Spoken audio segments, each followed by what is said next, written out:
మీ destination ఏదైనా ప్రపంచంలో ఏ మూల ఉన్నా CN travel explore the world your way. విదేశాల్లో చదువుకుంటున్న కుర్రాడికి తమ బిడ్డనిచ్చి పెళ్లి చేస్తే ఆమె జీవితం సంతోషంగా ఉంటుందని అనుకున్న ఆ తల్లిదండ్రుల ఆలోచన చెల్లా చెదిరైపోయింది.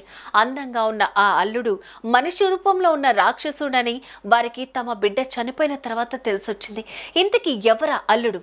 లండన్లో చనిపోయిన ఆ ఆడబిడ్డ ఎవరు?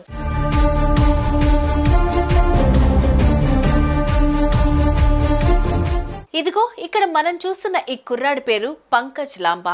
లండన్లో చదువుకుంటున్నాడు. కొద్ది రోజుల్లో చదువైపోతుంది, పెద్ద ఉద్యోగం వస్తుంది అన్న మాటలు నమ్మి ఢిల్లీకి చెందిన ఓ తండ్రి అతనికి తన కూతురు హర్షితా బ్రెల్లానిచ్చేందుకు సంతోషంగా అంగీకరించాడు. బీఈడీ పూర్తి చేసి టీచర్ కావాలనుకున్న కూతురు కోరికను కాదని పంకజ్ లాంబాతో 2023 ఆగస్టులో వివాహం చేశారు. 2024 మార్చి 22న ఇద్దరికి సాంప్రదాయ పద్ధతిలో వేడుక చేశారు. ఏప్రిల్ 30న దంపతులు యూకే వెళ్లారు. అక్కడ నార్థాఫ్టన్ షైర్ లోని కార్పీకి వెళ్లి స్థిరపడ్డారు. భర్తతో సహా ఆనందంగా విమానం ఎక్కుతున్న కన్నబిడ్డను చూసి అంతులేని ఆనందంలో మునిగిపోయారు.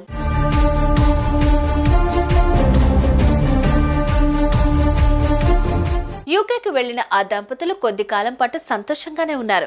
హర్షిత ఓ ఉద్యోగంలో చేరింది. కొన్ని రోజులు గడిచిన తర్వాత పంకజ్ లాంబా అసలు స్వరూపం బయటపడింది.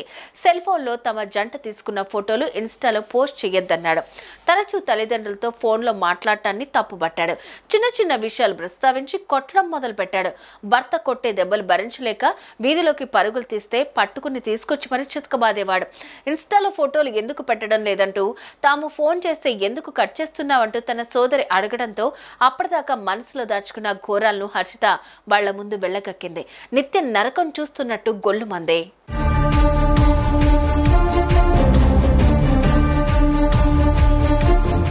ఆ తల్లిదండ్రులకు ఏం చేయాలో పాలుపోని పరిస్థితి తలెత్తింది. అల్లుడికి ఫోన్ చేసినప్పుడల్లా కట్ చేయటం చూసి వారిలో భయం మొదలైంది. నవంబర్ 10వ తేదీ కూతురికి ఫోన్ చేస్తే స్విచ్ ఆఫ్ అని రావడంతో వారిలో ఆందోళన మొదలైంది. లండన్లో ఉండే తమ బంధువులకు విషయం చెప్పడంతో ఇంటికి వెళ్లిన వారికి హర్షిత కనిపించలేదు. పంకజ్ ఫోన్ స్విచ్ ఆఫ్ అని రావడంతో పోలీసులకు రిపోర్ట్ ఇచ్చారు. పోలీసుల విచారణలో తూర్పు లండన్లోని ఎయిర్పోర్ట్లో ఒక చోట హర్షిత మృతదేహం కనిపించింది. హత్య జరిగిందని పోలీసులు డిసైడ్ అయ్యారు. ఆ విషయాన్ని ఢిల్లీలోని తల్లిదండ్రులకు తెలియజేశారు. పంకజ్ ఆచూకీ దొరక్కపోవడంతో అతనే ఈ దురాగతానికి పాల్పడి ఉంటాడని డిసైడ్ అయ్యారు.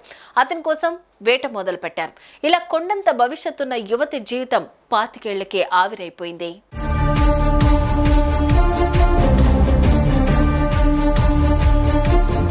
విదేశాల్లో నివసించే అల్లుడు దొరకటం మంచిదే. అయితే అతని పూర్వాపరాలు పూర్తిగా చెక్ చేయకుండా సంబంధాలకు ఓకే చెప్పడం కరెక్ట్ కాదంటూ పోలీసులు అంటున్నారు. ఇప్పుడే పెళ్లొద్దు, చదువు పూర్తి చేసి ఉద్యోగం చేస్తా డాడీ అన్న బిడ్డను తామే చేతులారా మృత్యువుకు అప్పచెప్పామంటూ ఆ తల్లిదండ్రులు గుండెలవిసేలా రోధిస్తున్నారు. తమ బిడ్డ మృతదేహాన్ని ఇండియాకు తీసుకొచ్చేందుకు ప్రభుత్వం సాయం చేయాలంటూ వేడుకుంటున్నారు.